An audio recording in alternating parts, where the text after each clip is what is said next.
Welcome to my channel physics and maths by BK sir. Good morning everybody.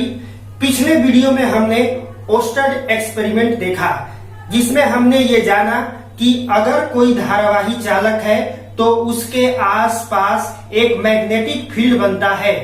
अब हम इस बात को जानेंगे कि किसी धारावाही चालक के आसपास मैग्नेटिक फील्ड बनने का क्या नियम है, या किसी धारावाही चालक के आसपास जो मैग्नेटिक फील्ड बनता है वह किन किन बातों पर निर्भर करता है।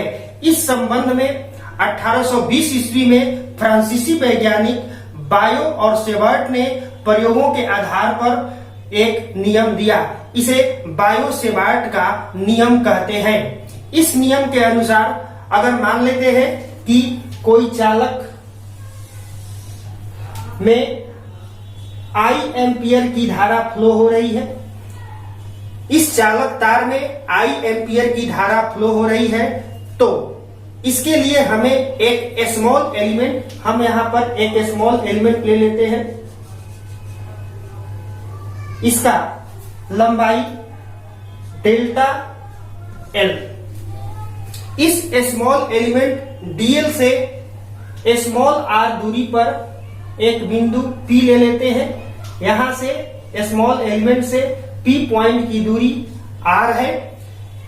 इस P पॉइंट पर चुंबकीय क्षेत्र की तीव्रता, जिसे हम मान लेते हैं डेल्टा B, इस डेल्टा B का वैल्यू 4 बातों पर निर्भर करता है।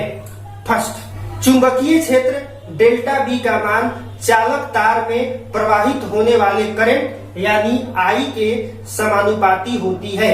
इसे हम मैथमेटिकल रूप में इस तरह से लिख सकते हैं, delta B directly proportional to current I। Equation first. Second, अल्पांश लंबाई यानी स्मॉल एलिमेंट डेल्टा L के समानुपाती होता है।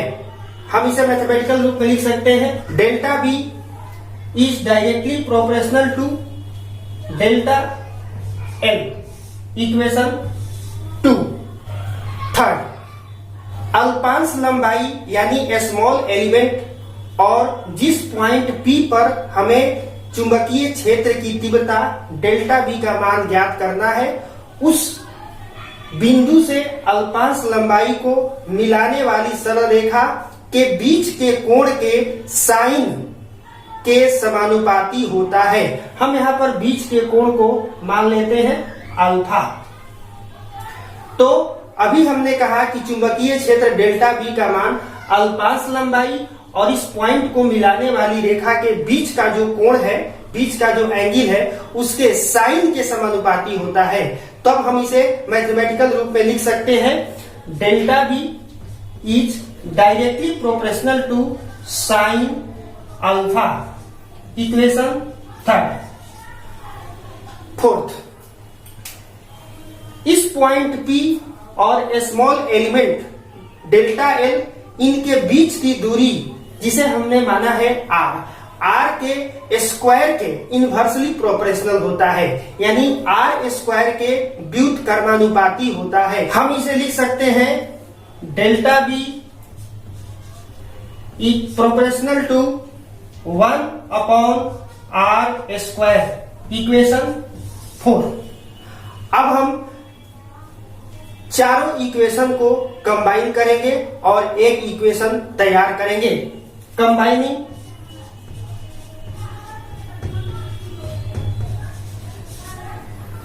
Equation first, second, third and fourth, चारों को कंबाइन करने पर हम पाते हैं कि delta B is directly proportional to I delta L sine alpha upon R square.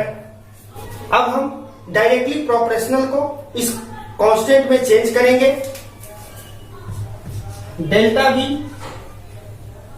Is equal to KI delta L sine alpha upon R square.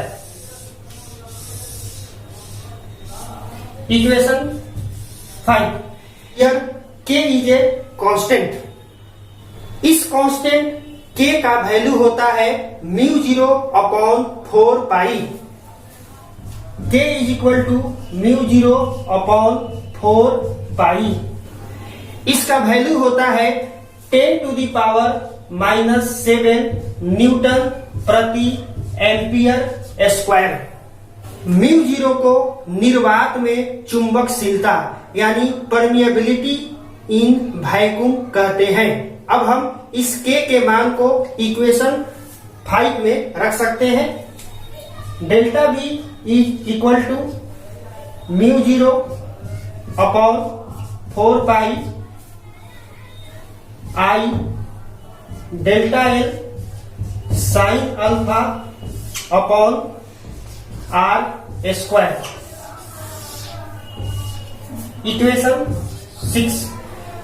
Equation 6 को bio सेवार्ट का नियम कहते हैं।